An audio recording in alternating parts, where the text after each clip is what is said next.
चंचल की शादी शहर में रहने वाले सूरज से हो जाती है। चंचल पहली बार गांव से शहर आ रही होती है। शहर आने के बाद चंचल को अपना ससुराल बहुत पसंद आता है, क्योंकि चंचल का ससुराल बहुत ज्यादा बड़ा था। उसके घर में हर चीज की सुख सुविधा थी।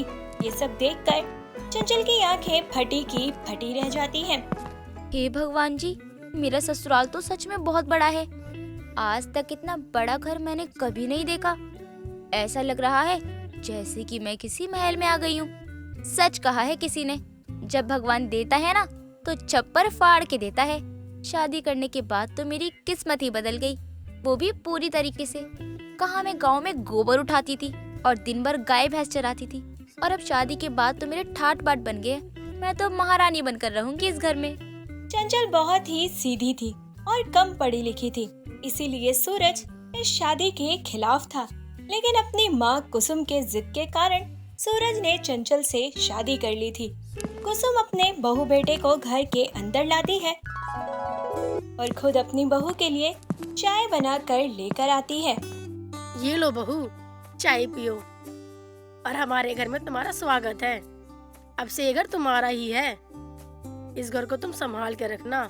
इस घर की जिम्मेदारी अब तुम्हारे कंधों पे है, क्योंकि अब तो मैं फ्री हो चुकी हूँ, क्योंकि अब मेरी बहू जो आ गई है। अरे वाह, चाय की तो बड़ी अच्छी खुशबू आ रही है और चाय दिखने में भी काफी अच्छी लग रही है। साथ में ये कप भी एकदम दिखने में काफी महंगे हैं। आज तक मैंने कभी कप में चाय नहीं पी है।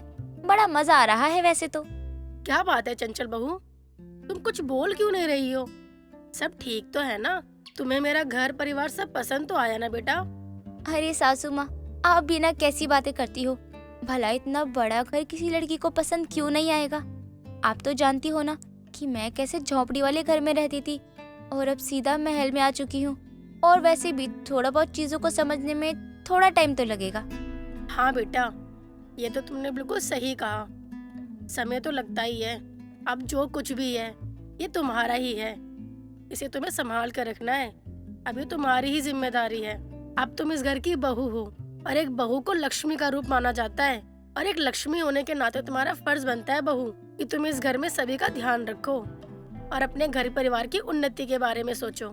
सासू माँ, मुझे ना मेरी चंपा की याद आ रही है। अगर यहाँ पे चंपा होती ना तो मैं उसे बताती कि मेरा ससुराल कितना अमीर है। चंपा? ये चंपा कौन है? अरे सासू माँ, हमारी भैंसिया है जिसका नाम चंपा है।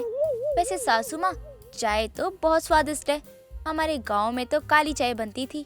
4 भैंसियां होने के बावजूद भी हमारी अम्मा हमको दूध वाली चाय देती ही नहीं थी। कोई बात नहीं बहू, तुम्हें यहाँ पर किसी भी चीज की कोई कमी नहीं होगी। तुम्हारा जब मन करे तुम दूध वाली चाय पी लिया करो। चंचल की ऐसी बातें सुनकर सूरज का मुंह बन जाता है और वो गुस्से में अपने कमरे में चला जाता है। तभी मौका पाकर सास अपनी बहू को पति को कैसे खुश किया जाता है ये सब सिखाने लगती है। बहू, तुझे पता तो है ना कि सूरज इस रिश्ते से बिल्कुल भी खुश नहीं है, तो थोड़ा सा वक्त लगेगा उसे, वो समझ जाएगा। एक काम कर, गरम गरम दूध ले जाओ उसके लिए और अपने पति को पिला दियो। सुहाग रात है तुम दोनों की। और आज के दिन क्या होता है ये तो तुम्हें पता है ना अच्छे से बहू? हाँ सासू माँ, हमें सब पता है। फिल्मों में हमने भी देखा है कि कैसे एक दुल्हन अपने पति को दूध पिलाती है। सच में बहू, बहुत भोली है तू। चल जा, जल्दी से दूध लेकर जा, पगली कहीं की। सास की बात मानकर चंचल मुस्कुराते हुए हाथ में दूध का ग्लास लिए सूरज के पास जाती है। और सूरज तो पहले ही गहरी नींद में सो चुका था। तभी चंचल उसे जगाती है और बोलती है, स्वामी जी उठिए ना, ये लीजिए, हम आपके लिए दूध लेकर आए हैं। अब जल्दी से ये दूध पी लीजिए। और हाँ, आज तो हमारी सुहाग रात है ना, आप भूल गए क्या? सुहाग रात? और तुम्हारे साथ शक्ल देखी है अपनी तुमने, और ये जो दूध का गिलास पकड़ा है ना हाथ में, तुम ही गटक जाओ इसे। बात करती हो, पता नहीं कौन सी मनूस घड़ी में तुम्हारे से शादी हो गई। अब आगे की जिंदगी तो पता नहीं कैसे ही कटेगी मेरी। अगर आपको बुरा ना लगे तो ये दूध हम पी जाएं? अरे जो करना है करो यार, मुझसे बात मत करो। सूरज की बातों का चंचल को बहुत बुरा लगता है, पर बेचारी खुशमिजाज लड़की थी, इसीलिए वो सूरज की बातों पर ज्यादा ध्यान नहीं देती और सारा का सारा दूध खुद पी लेती है। थोड़ी देर में चंचल फ्रेश होने के लिए बाथरूम में जाती है और वह जैसे ही बाथरूम का दरवाजा खोलती है तो उसकी आंखें फटी की फटी रह जाती हैं।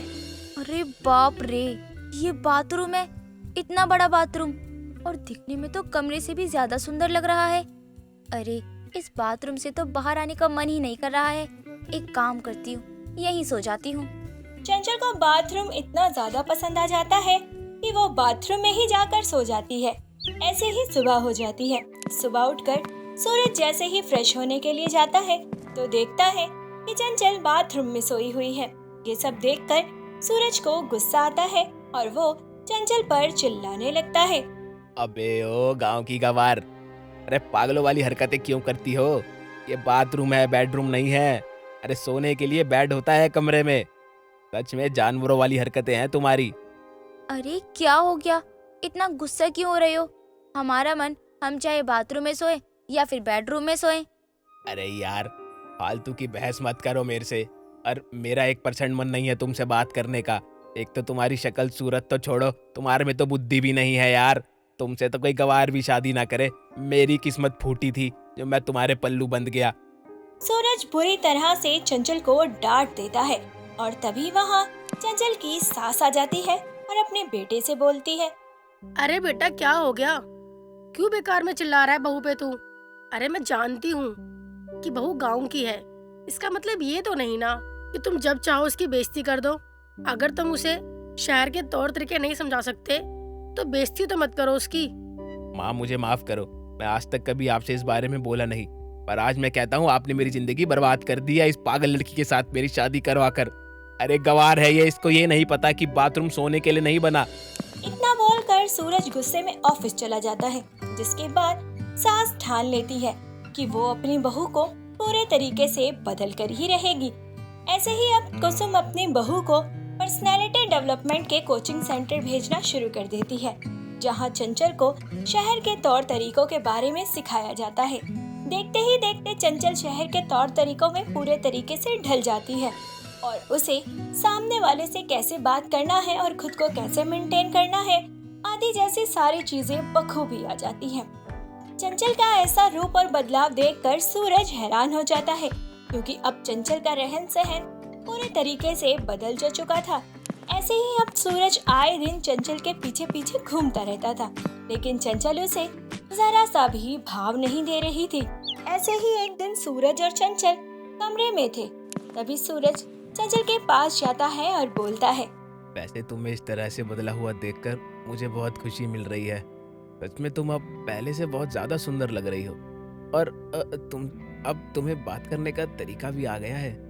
वैसे एक बात बोलूं, सही कहा है किसी ने कि सच्चा प्यार वही होता है जहां आपको आपकी कमियों के साथ स्वीकारा जाए। आपने तो मुझे मेरी कमियों को देखकर छोड़ ही दिया, पर आज जब पूरी तरह से मैं बदल चुकी हूँ तो आपको मैं अच्छी लग रही हूँ। चंचल की बातें सुनकर सूरज खुद पर बहुत शर्मिंदा होता है और वो अपनी पत्नी से हाथ जोड़कर माफी मांगता है। उसके बाद चंचल अपने पति को माफ कर देती है और दोनों हंसी खुशी एक साथ मिलकर रहने लगते हैं और अपना जीवन बिताने लगते हैं।